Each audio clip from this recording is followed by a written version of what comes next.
प्रार्थना करते हैं सभा की शुरुआत करने से पहले। परमेश्वर पिता, एक बार फिर हम तेरे चरणों में आते हैं और धन्यवाद देते हैं, तेरे नाम को ऊंचा उठाते हैं, तेरी महिमा तेरी स्तुति करते हैं। पिता परमेश्वर, ये खूबसूरत दिन तूने हमको दिया कि हम तेरी आराधना स्तुति कर सकें, तेरे नाम को ऊंचा कर सकें। पिता परमेश्वर, धन्यवाद करते हैं, तेरे नाम को हम महिमा देते हैं। पिता परमेश्वर, प्रशंसा चढ़ाते हैं, धन्यवाद देते हैं। पिता परमेश्वर, जो तूने हमारे जीवन में सब कुछ दिया है उस बातों के लिए पिता परमेश्वर धन्यवाद करते हैं। जो भी हम गीत गाएंगे वो तुझे पसंद आए पिता परमेश्वर, उससे तुझे महिमा मिले पिता परमेश्वर। धन्यवाद करते हैं, सारा आदर महिमा तुझे देते हैं। प्रार्थना में उद्धार करता प्रभु यीशु मसीह के नाम से मांगते हैं। परम पिता की हम स्तुति गाएं। परम पिता की हम स्तुति गाएं, कोई है जो बचाता हमें।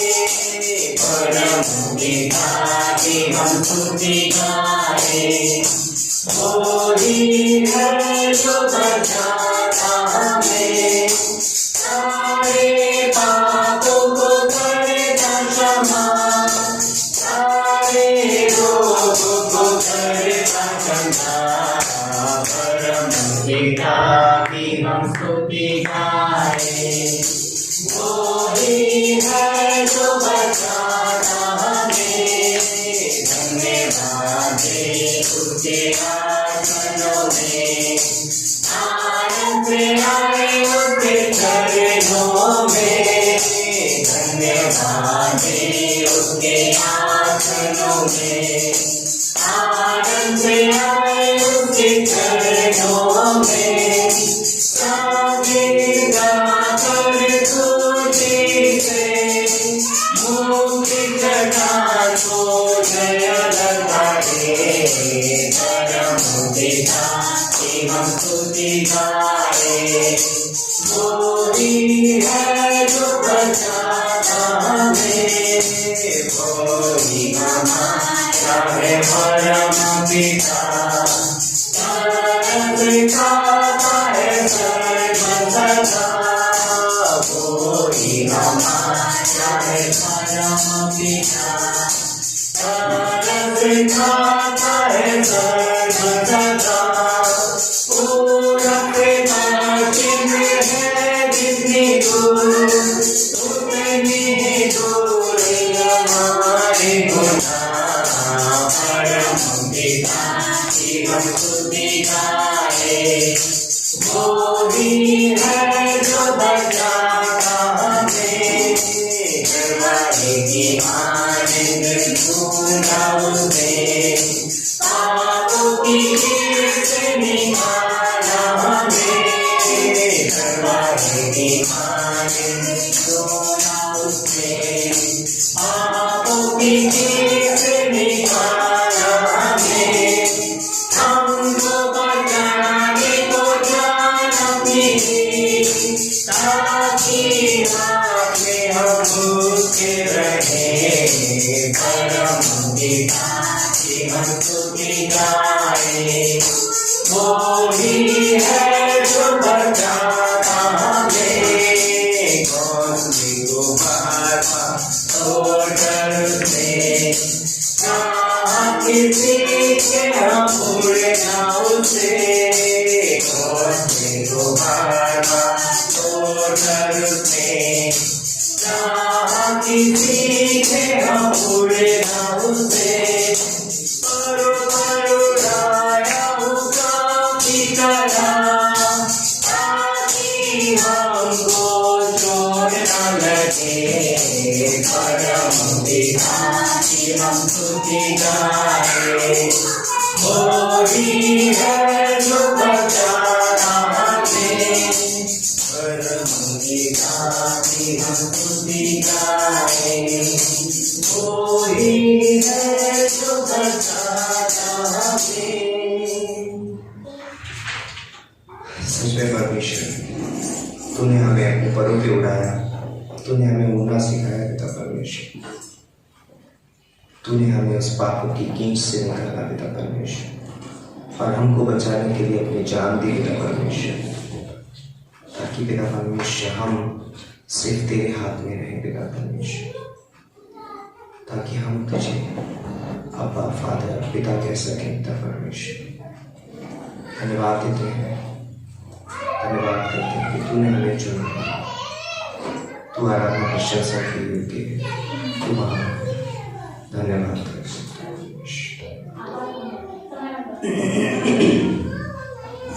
इस गीत को कहेंगे, यीशु ने मुझे जीवन दिया है, यीशु ने मुझे जीवन दिया है, यीशु ने मुझे जीवन दिया है, ओ यीशु ने मुझे जीवन दिया है, यीशु ने मुझे जीवन दिया है, इसलिए गाएंगे सबको बताएंगे एक राजा यीशु मसीह है, इसलिए गाएंगे सबको बताएंगे एक राजा यीशु मसीह है। हालेलुया आमीन, हालेलुया हालेलुया आमीन, हालेलुया हालेलुया आमीन, हालेलुया हालेलुया आमीन, हालेलुया। यीशु ने मुझे चंगा किया है, यीशु ने मुझे चंगा किया है, ओ यीशु ने मुझे चंगा किया है, यीशु ने मुझे चंगा किया है, इसलिए गाएंगे सबको बताएंगे एक राजा यीशु मसीह है, इसलिए गाएंगे सबको बताएंगे एक राजा यीशु मसीह है। हालेलुया आमीन, हालेलुया हालेलुया आमीन, हालेलुया हालेलुया आमीन, हालेलुया हालेलुया आमीन, हालेलुया। यीशु ने मुझे शांति दिया है, यीशु ने मुझे शांति दिया है, ओ यीशु ने मुझे शांति दिया है, यीशु ने मुझे शांति दिया है, इसलिए गाएंगे सबको बताएंगे एक राजा यीशु मसीह है, इसलिए गाएंगे सबको बताएंगे एक राजा यीशु मसीह है। हालेलुया आमीन, हालेलुया हालेलुया आमीन, हालेलुया हालेलुया आमीन, हालेलुया हालेलुया आमीन, हालेलुया। यीशु ने मुझे आनंद दिया है, यीशु ने मुझे आनंद दिया है, ओ यीशु ने मुझे आनंद दिया है, यीशु ने मुझे आनंद दिया है, इसलिए गाएंगे सबको बताएंगे एक राजा यीशु मसीह है, इसलिए गाएंगे सबको बताएंगे एक राजा यीशु मसीह है। हालेलुया आमीन, हालेलुया हालेलुया आमीन, हालेलुया हालेलुया आमीन, हालेलुया हालेलुया आमीन, हालेलुया। परमेश्वर धन्यवाद देते हैं, तूने हमें जीवन दिया, तूने हमें शांति दी, तूने हमें आनंद दिया, तूने हमें चंगाई दी, तूने हमें सब कुछ दिया है। धन्यवाद करते हैं और हम तो चाहते हैं और प्यार और सब्र और प्यार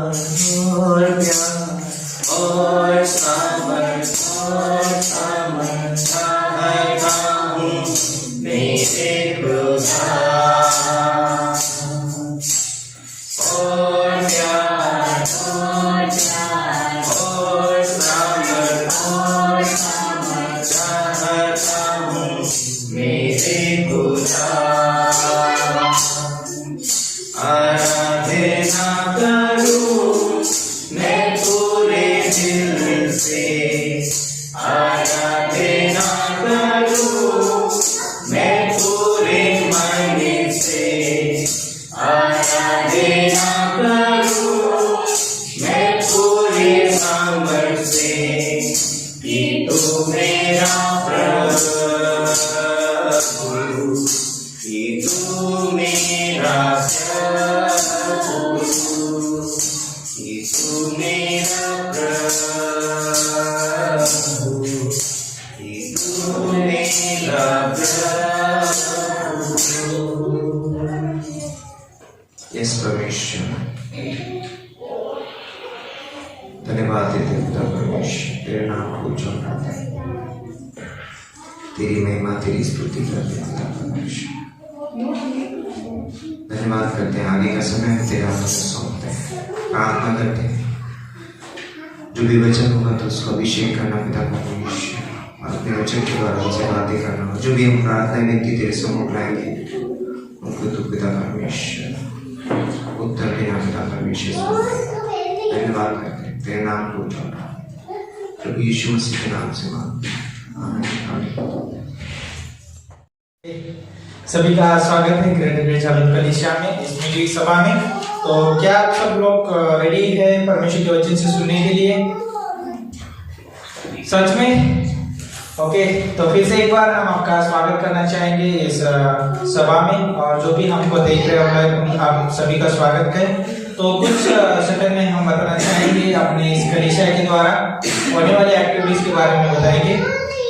जैसे आज के दिन, जैसे बुधवार है, मीटिंग सभा रहती है, और रवि परमेश्वर अद्भुत रीति से है ना वचन के द्वारा बात करता है इस सभा में भी, और रवि हम परमेश्वर का धन्यवाद देना चाहेंगे। और गुरुवार को जो है बाइबल कॉलेज है, जैसे पौरों भाग 1 पढ़ाया जा रहा है पास्टर मनोज के द्वारा, और शुक्रवार के दिन फाउंडेशन पढ़ाया जा रहा है, और शनिवार के दिन जो है एमडी पढ़ाया जा रहा है। तो हम सभी को प्रोत्साहित करते हैं आप क्लासेस में आइए, और जैसे कि आप प्रार्थना भी कर सकते हो उसके लिए। और शनिवार के दिन जो है शाम 5 बजे से लेकर 6 बजे के बीच में आउटरीच है, तो आप हमारे साथ जुड़ सकते हैं, अद्भुत समय रहता है।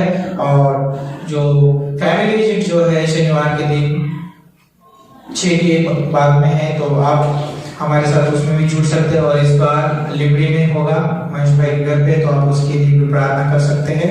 और फिर रविवार के दिन हम यहाँ पर 5 बजे मिलने वाले सभा के लिए, तो आप उसके लिए भी प्रार्थना कर सकते हैं, और अद्भुत समय रहेगा। और जस्ट आप अपने आप को प्रोत्साहित करिए, परमेश्वर के वचन के द्वारा प्रार्थना में लगे रहिए और संगति में लगे रहिए। तो आइए इसके लिए हम प्रार्थना करें। परमेश्वर, हम धन्यवाद देते हैं अद्भुत जो समय आपने दिया है परमेश्वर हमें, ये जो परमेश्वर आज का जो दिन है प्रभु, हम प्रार्थना करते हैं पूरे मिशन के लिए परमेश्वर, गुजरात मिशन फील्ड के लिए और ग्रेटर गेस्ट के हर एक मिशन फील्ड क्षेत्र के लिए हम प्रार्थना करते हैं लॉर्ड। और प्रभु यहाँ पर प्रभु बहुत सारी प्रार्थनाएं होंगी परमेश्वर, उन सारी प्रार्थनाओं को प्रार्थना की जाएगी परमेश्वर। रियली आप सहायता करना, मदद करना, हमारी प्रार्थना को सुनना परमेश्वर। और जो भी इस कलीसिया के द्वारा एक्टिविटीज, सारी एक्टिविटीज आपके हाथों में सौंपते हैं, सहायता करना, मदद करना। और प्रभु यीशु मसीह आपके दास को आपके वचन के द्वारा अगुवाई करना, प्रभु यीशु मसीह के नाम से मांगते हैं, आमीन। तो क्यों ना हम इस समय वचन में जाए। सब लोग तैयार परमेश्वर के वचन को सुनने के लिए?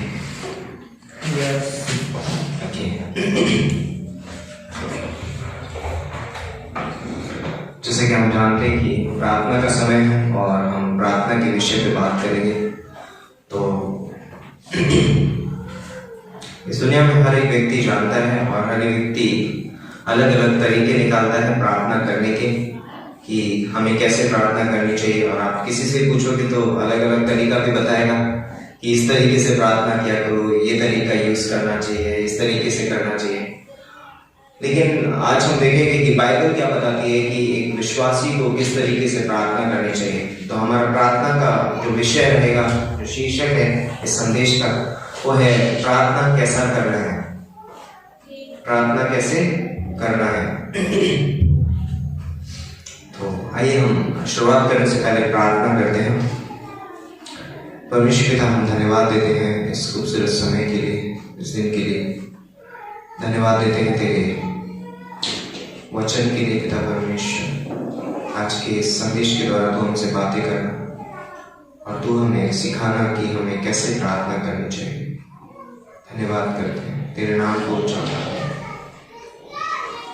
तेरी महिमा तेरी स्तुति करते हैं। मेरे मुख को छुई से पवित्र कर से मेरे नहीं पिता परमेश्वर, परंतु तेरे वचन, अपने वचन के द्वारा तो अपने लोगों से बातें करना पिता परमेश्वर, पवित्र आत्मा के द्वारा प्रभु यीशु मसीह के नाम से, आमीन। ओके, सबसे पहला पॉइंट है गुप्त में प्रार्थना करना। किसमें? गुप्त में या गुप्त स्थान में, गुप्त में प्रार्थना करना। तो मत्ती का 6:6 हम निकाल सकते हैं, पढ़ेंगे। मत्ती का 6:6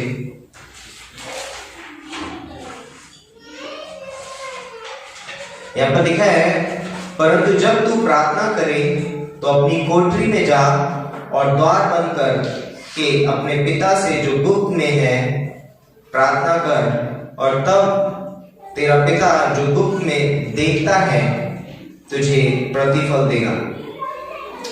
वाह, इतना अद्भुत है कि परमेश्वर बोलता है कि तू सीक्रेट प्लेस, बोलते हैं गुप्त स्थान में जाकर के, और बोलता है कि यहाँ पर द्वार बंद करने के विषय में बात है।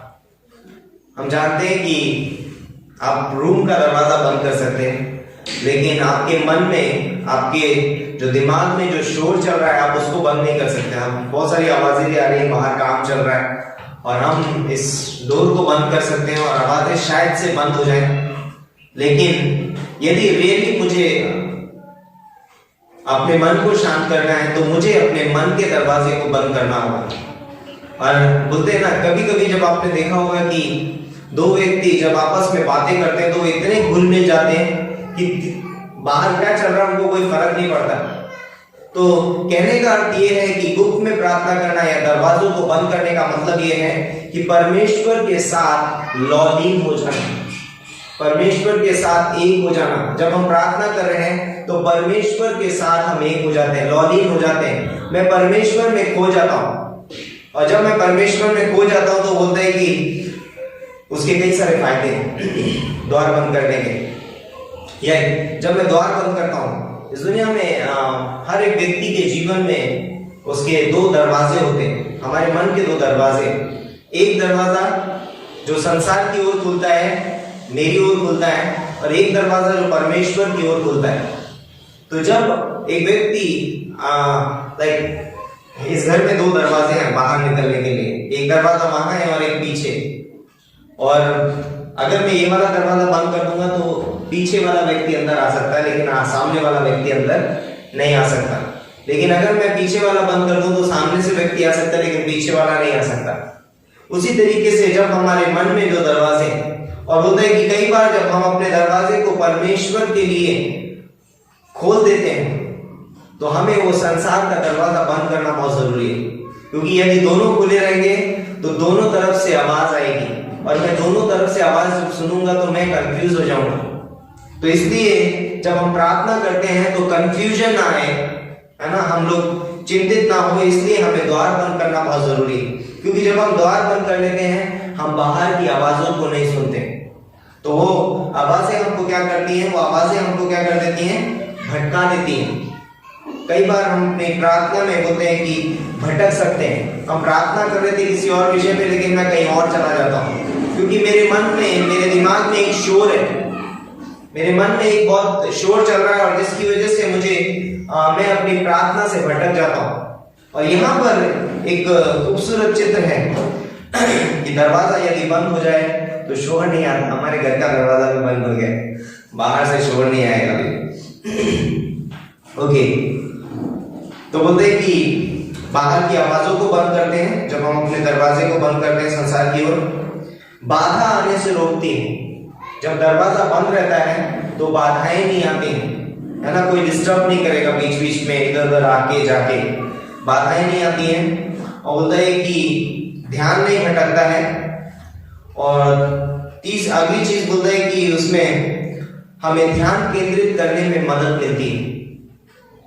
राइट, यदि आपको एक शीशे के घर में आपको रख दिया जाए और शीशे जो घर है उसमें ट्रांसपेरेंट हो, जो आप सब कुछ देख सकते हैं और आजू बाजू में आपके बहुत कुछ चल रहा है, तो आप हर एक जगह पे देखेंगे, कभी इधर देखेंगे कभी इधर देखेंगे, आप एक जगह केंद्रित नहीं रह सकते। इसलिए और जब आप एक कमरे में बंद हो गए और द्वार बंद होगा, खिड़कियां बंद हैं, तो आप सिर्फ एक ही जगह फोकस कर सकते हैं, एक ही जगह आप अपना ध्यान केंद्रित कर सकते हैं, जहां से हवा आ रही है, जहां से झरोका खुला हुआ है, आप उसको ही देख सकते हो। जब हम परमेश्वर के साथ द्वार बंद करके इस गुप्त स्थान में जाते हैं तो हम परमेश्वर की ओर ध्यान केंद्रित कर पाते हैं, ताकि हम परमेश्वर की आवाज सुन सकें। क्योंकि आवाज सुनने के लिए हम जानते हैं कि हमें उसके समीप जाना बहुत जरूरी है। प्रार्थना में सिर्फ बोलना नहीं होता है, लेकिन प्रार्थना में परमेश्वर से सुनना भी होता है। इसीलिए परमेश्वर बोलता है कि तू गुप्त में और द्वार बंद कर और गुप्त में जाकर के प्रार्थना कर, क्योंकि परमेश्वर उस प्रार्थना के दौरान हमसे कुछ बातें भी करना चाहता है। परमेश्वर सिर्फ हमारी सुनता नहीं है, परमेश्वर हमसे कुछ बोलना भी चाहता है और हमें उसकी आवाज सुनना बहुत जरूरी है उस समय पे। क्योंकि यदि मैं उस समय परमेश्वर की आवाज नहीं सुनूंगा तो मेरी प्रार्थना में मुझे दूसरी आवाजें सुनाई देगी और वो मुझे मेरी प्रार्थना से भटका सकती हैं। शैतान की आवाज आएगी और वो कहेगा कि अरे ये नहीं होगा, पूरा नहीं होगा। संदेह की आवाज आएगी, है ना, डाउट बोलते हैं, डाउट की एक आवाज आएगी। यदि मैं परमेश्वर की आवाज नहीं सुनूंगा तो परमेश्वर की आवाज मुझको भरोसा दिलाती है कि जो कुछ तुम मेरे नाम से पिता से मांगोगे वो तुम्हारे लिए हो जाएगा।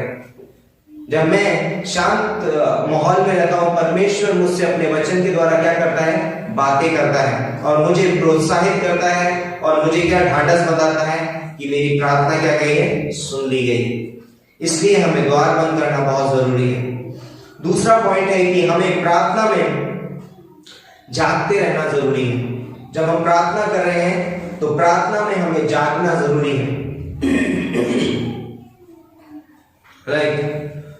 अगर हम जागेंगे नहीं तो इजीली हम प्रार्थना में परीक्षा में पढ़ सकते हैं।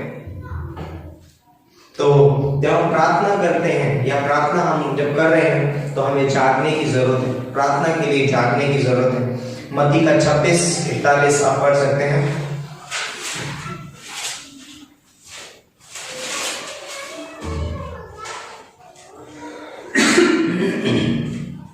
जागते रहो और प्रार्थना करते रहो कि तुम परीक्षा में न पड़ो। आत्मा तो तैयार है परंतु शरीर दुर्बल है। क्या बोलते हैं? यीशु मसीह बोलता है अपने शिष्यों से कि जागते रहो कि तुम परीक्षा में ना पड़ो। और हम जानते हैं चेले वहां पर जाग नहीं पाए। प्रार्थना करने के लिए हमें अपने आप को अनुशासित करना बहुत जरूरी है। हमें जागते रहना, सिर्फ शरीर में नहीं परंतु आत्मा में भी हमें जागरूक रहना जरूरी है प्रार्थना के प्रति। और बोलते कि प्रार्थना में शैतान हमें थकाने की और थकावट और नींद लेकर के आता है हमारे जीवन में, हमारे जीवन में आलस लेकर के आता है, ताकि हम प्रार्थना में जागते ना रहें। वो हमारे अंदर आलस लाएगा, नींद लाएगा, थकावट लाएगा, जिससे हम प्रार्थना में क्या रहें, जागरूक ना रहें। और हम जानते हैं जब यीशु मसीह जब गतसमनी के बगीचे में था तो वो अपने शिष्यों के साथ में प्रार्थना करता है और शिष्य से कहता है कि तुम जागते रहो और ताकि परीक्षा में ना पड़ो। और हम जानते हैं कि थोड़े समय के बाद में वहां पर सैनिक आते हैं और यीशु मसीह को अरेस्ट कर लिया जाता है और हम जानते हैं कि सारे चेले वहां से भाग जाते हैं और जो वहां रह जाते हैं वो भी परीक्षा में गिर जाते हैं। क्यों? क्योंकि वो प्रार्थना नहीं कर रहे थे। लेकिन एक व्यक्ति जो वहां पर प्रार्थना कर रहा था, हम जानते हैं यीशु मसीह, और यीशु मसीह ने उस परीक्षा का क्या किया, सामना किया। उसको 3 जगह पे ले जाके खड़ा किया गया, लेकिन वो क्या निकला, खरा निकला। लाइक यीशु मसीह कुछ भी कर सकता था, यीशु मसीह उनको जवाब दे सकता है, यीशु मसीह उनके साथ में कुछ भी कर सकता, अपना बदला ले सकता है, लेकिन यीशु मसीह प्रार्थना के द्वारा क्या हुआ, सामर्थ पाया और वो उस बड़े कदम को ले पाया। क्रूस पे जाना एक हल्की बात नहीं थी, एक छोटी बात नहीं थी क्रूस पे जाना, बहुत कुछ वहां पर सहना था यीशु मसीह को। बोलते हैं कि पूरा अंधकार की शक्तियां उसके खिलाफ थी और बहुत बोलते हैं कि गतसमनी के बगीचे में उसको बहुत प्रेशराइज किया जा रहा था यीशु मसीह को, कि उसका पसीना भी लहू बन के टपक रहा था, है ना। तो बोलते हैं कि यीशु मसीह वहां पर प्रार्थना करता है और उसको स्ट्रेंथ मिलती है, सामर्थ मिलती है और वो उस परीक्षा से पास होता है, हम जानते हैं। तो जब हम प्रार्थना में जागते हैं और जागते हुए जागरूक रह के जब हम प्रार्थना करते हैं तो हमें क्या मिलता है, सामर्थ मिलती है प्रार्थना में। अगली चीज जो हम देख सकते हैं वो है पहला थिस्सलुनीके का 5:17। एक विश्वासी को निरंतर प्रार्थना में लगे रहना चाहिए, निरंतर बिना रुके हमें प्रार्थना करनी चाहिए, क्योंकि प्रार्थना हमारी जरूरत है। यदि हम कहेंगे ओके नो प्रॉब्लम, आज किया कल नहीं करेंगे, चलता है 10-15 दिन नहीं करेंगे, तो वो बोलते हैं कि प्रार्थना एक विश्वासी की क्या है, जरूरत है। जैसे कि हम सांस ले रहे हैं वैसे ही परमेश्वर से प्रार्थना करना हमारी जरूरत है। और शैतान हमको क्या करना चाहता है, हमें उस चीज की जरूरत महसूस होने से रोकता है। कब होता है ऐसा, जब हम अपनी सामर्थ पर भरोसा रखते हैं। जब हम अपनी सामर्थ पर भरोसा रखते हैं तो शैतान बोलता है तुझे कुछ करने की जरूरत नहीं है, ये तो तू ऐसे करके इस तरीके से ये चीज कर सकता है। वो हमें दूसरा तरीका बताता है, दूसरे तरीके से हमें चीजें हासिल करने के लिए बोलता है। लेकिन बाइबल बताती है कि मांगो तो तुम्हें दिया जाएगा, ढूंढो तो तुम पाओगे, और खटखटाओ तो तुम्हारे लिए खोला जाएगा। इसलिए एक व्यक्ति को निरंतर प्रार्थना में लगे रहना जरूरी है और हमारी जरूरत है प्रार्थना। चौथा पॉइंट है प्रार्थना में बने रहना, है ना, बने रहने वाली प्रार्थना। यस, जब हम प्रार्थना कर रहे हैं तो हमें कुछ चीजों में बने रहना बहुत जरूरी है। यूहन्ना का 15:7-8 में, यूहन्ना का 15:7-8 पढ़ सकते हैं हम। वहां पर कुछ चीजें हैं जिसमें यीशु मसीह बोलता है कि इसमें बने रहो, और फिर जब तुम प्रार्थना करोगे तो क्या होगा, तुम्हारी प्रार्थना का उत्तर मिलेगा। 7 और 8, यदि तुम मुझ में बने रहो और मेरी बातें तुम में बनी रहें तो जो कुछ मांगो और वह तुम्हारे लिए हो जाएगा।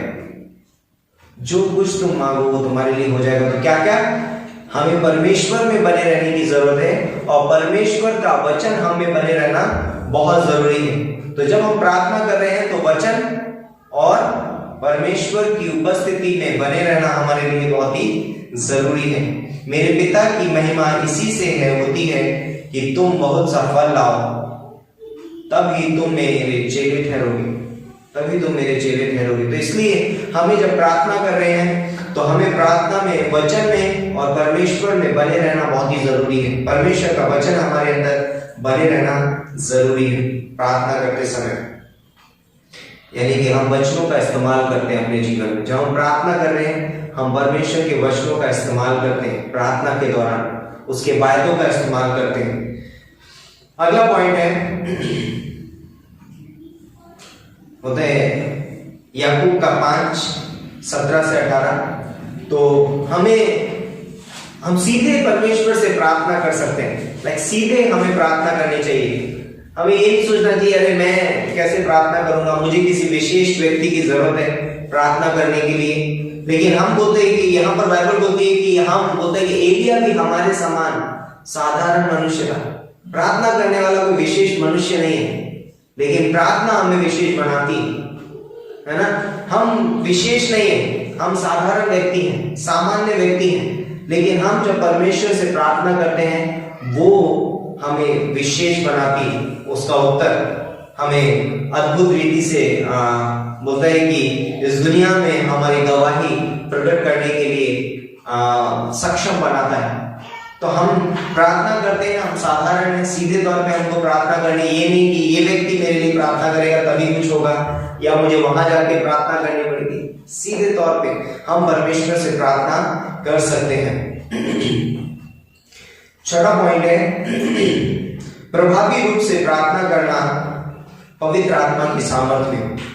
प्रभावी रूप से प्रार्थना करना पवित्र आत्मा की सामर्थ्य में। यहूदा की 20वीं पंक्ति बोलता है कि एक व्यक्ति को प्रभावी रूप से प्रार्थना करनी चाहिए। पढ़ सकते हैं उस पंक्ति को, यहूदा का 20वीं पंक्ति।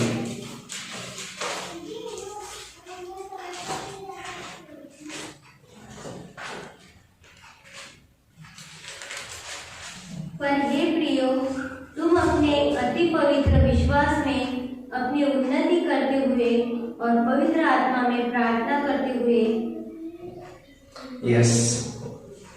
क्या करो? परमेश्वर के सामने अपने आप को विश्वासी क्या करो? अति पवित्र विश्वास में अपनी उन्नति करते हुए और पवित्र आत्मा में प्रार्थना करते हुए। अपने आप पवित्र आत्मा में हमें प्रार्थना करना बहुत जरूरी है। पवित्र आत्मा की अगुवाई मांगना हमको जरूरी है। जब हम प्रार्थना करते हैं हमें पवित्र आत्मा की अगुवाई की जरूरत है, क्योंकि हम जानते हैं कि हमें प्रार्थना करना नहीं आता है, लेकिन बोलते हैं कि पवित्र आत्मा आप ही क्या करता है? आहें भर भर के हमारे लिए प्रार्थना करता है और हमारे शब्दों को अरेंज करता है, सही ढंग से वो हमारे शब्दों को प्रस्तुत करता है परमेश्वर के सामने। तो हमें पवित्र आत्मा की सामर्थ्य की और उसकी अगुवाई की जरूरत है। जब हम प्रार्थना करते हैं तो हमें प्रार्थना करनी चाहिए कि पवित्र आत्मा हमें अगुवाई दीजिए प्रार्थना करने में। 7वां पॉइंट है विश्वास के साथ प्रार्थना करनी चाहिए। मरकुस का 11:20 से लेके 25। मरकुस का 11:20 से 25। विश्वास के साथ प्रार्थना करना बहुत जरूरी है। यहां पर मैं पढ़ना चाहूंगा। फिर भोर को जब वे उधर से जाते थे तो उन्होंने उस अंजीर के पेड़ को जो जड़ तक सूखा हुआ देखा। पतरस को वह बात स्मरण आई और उसने उससे कहा, हे रब्बी, देख, ये अंजीर का पेड़ है जिसे तूने श्राप दिया था सूख गया है। यीशु ने उसको उत्तर दिया कि परमेश्वर पर विश्वास रखो। मैं तुमसे सच कहता हूं कि जो कोई इस पहाड़ से कहे कि तू उखड़ जा और समुद्र में जा पड़ और अपने मन में संदेह ना करे वरन प्रीति करे कि जो कहता है कहता हूं वह हो जाएगा, तो उसके लिए वही होगा। और यहां पर लिखा है, इसलिए मैं तुमसे कहता हूं कि जो कुछ तुम प्रार्थना करके मांगो तो प्रीति कर लो कि तुम्हें मिल गया और तुम्हारे लिए हो जाएगा। तो यहां पर बोलते हैं कि जब हम प्रार्थना करें तो हमें विश्वास का मिश्रण करना बहुत जरूरी है। लाइक हम जब प्रार्थना कर रहे हैं और अगर उसमें विश्वास नहीं है तो वो चीज हमारे लिए उसका उत्तर क्या होगा? क्योंकि यदि आप विश्वास नहीं कर रहे तो आप अपने मन में क्या कर रहे हैं? संदेह कर रहे हैं, और संदेह करने के द्वारा हम उस चीज की प्रीति नहीं कर पाएंगे कि वो हमें मिलेगी या नहीं मिलेगी। और हम जानते हैं जब संदेह होता है तो क्या होता है? उत्तर हमेशा ना में होगा, क्योंकि हमें विश्वास नहीं है कि हम जो मांग रहे हैं वो मिलेगा या नहीं मिलेगा। तो हमें जब हम प्रार्थना करें तो हमें विश्वास से प्रार्थना करनी जरूरी है, हमें प्रीति करना बहुत जरूरी है। तो कुछ चीजें जो हमें याद रखना बहुत जरूरी है, गुप्त में प्रार्थना करना है और जागते रहना है, प्रार्थना में निरंतर प्रार्थना में लगे रहना है, क्योंकि प्रार्थना हमारी जरूरत है, और बने रहना है परमेश्वर के वचन में और परमेश्वर में। प्रार्थना करते समय उसके वचनों का इस्तेमाल करें, याद रखें, सीधे प्रार्थना करना है ना, और प्रभावी रूप से प्रार्थना करना है पवित्र आत्मा की सामर्थ्य में, और विश्वास के साथ हमको प्रार्थना करना जरूरी है। तो ये 7 बातें हमें याद रखना बहुत जरूरी है जब हम प्रार्थना करते हैं, और इन बातों को हमें अपने जीवन में लागू भी करना चाहिए कि जब हम प्रार्थना कर रहे हैं तो उन्हें हम अपने जीवन में क्या करें? लागू भी करें। तो क्यों ना आज जब हम प्रार्थना के समय में बैठेंगे तो क्यों ना हम इन 7 बातों को याद रखें कि हमें ऐसे प्रार्थना करनी है ना। तो इन 7 बातों को याद रखते हुए तो आइए हम प्रार्थना करते हैं और उसके बाद हम प्रार्थना में जाएंगे। परमेश्वर पिता, हम धन्यवाद देते हैं इस खूबसूरत समय के लिए, इस दिन के लिए। इस वचन के लिए पिता परमेश्वर। हम जानते हैं तू हमसे प्रेम करता है और तूने हमारे लिए एक जरिया निकाला है पिता परमेश्वर, जिसके द्वारा हम तुझ तक पहुंच सकते हैं, जिसके द्वारा हम तुझसे बातें कर सकते हैं, अपनी ज़रूरतों को, अपनी परेशानियों को हम तेरे सम्मुख रख सकते हैं। और वो जरिया है प्रार्थना पिता परमेश्वर। होने दे पिता परमेश्वर कि हम प्रार्थना के समय चीज़ों का ध्यान रखें। धन्यवाद करते पिता परमेश्वर, धन्यवाद करके तेरे नाम को ऊंचा उठाते हैं, तेरी महिमा तेरी स्तुति करते हैं, सारा आदर महिमा तुझे देते हैं। प्रार्थना में उद्धार करता प्रभु यीशु मसीह के नाम से मांगते हैं, आमीन।